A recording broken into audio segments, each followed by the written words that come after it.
Now, if I were to ask simply this morning to raise your hand if you believe that Jesus is the Savior of the world, every hand in here would go up. If I were to ask you this morning if you believe that Jesus is your Savior, every hand would go up. So this morning, the question I kind of want to end this with and wrap up this miracle with is this.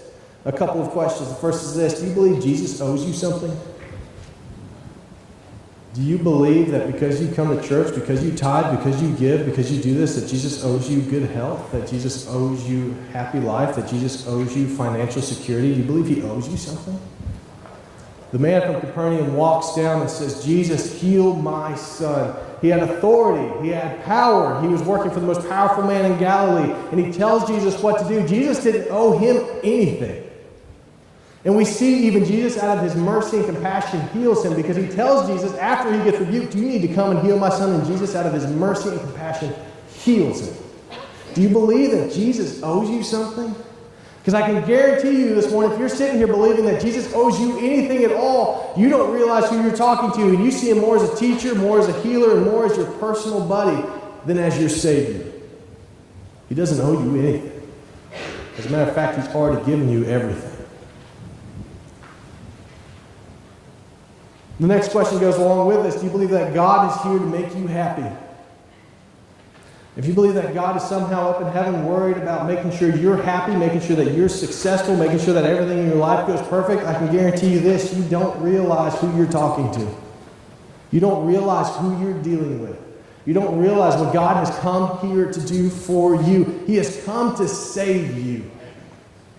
He has come to bring you from death to life. His goal on earth and his goal in heaven now is not just to make sure you're rich and happy and everything goes perfect in your life. He says, I am here to save you so you can live with me for an eternity.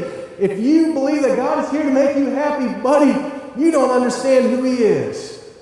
You don't understand why he's here. You don't understand why he did what he did. And we see that the man from Capernaum didn't either. Jesus, heal my son. I need his earthly situation fixed. And Jesus says, I can give you more than that. If you understood who you were talking to, I could heal him for an eternity. This life is meaningless. I can heal him for an eternity. The man missed it. He doesn't understand who he's talking to. God is not up in heaven to make you happy.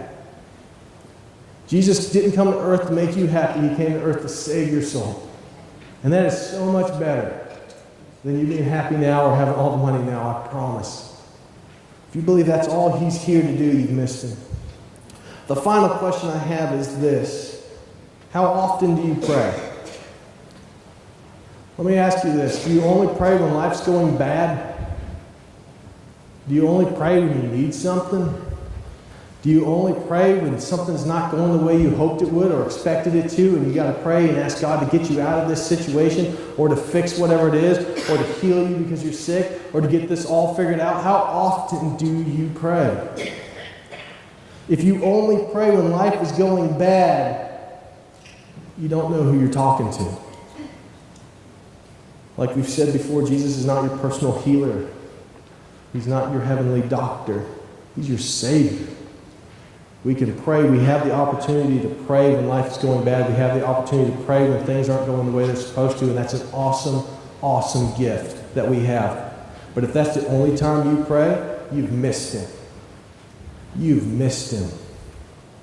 He's not up in heaven worried about making sure you're healthy. He's up in heaven worried about your soul and making sure that you get to spend eternity with him. I can encourage you in this: pray more often than when life is going bad. You have the awesome opportunity to pray to a God of the universe whenever you'd like.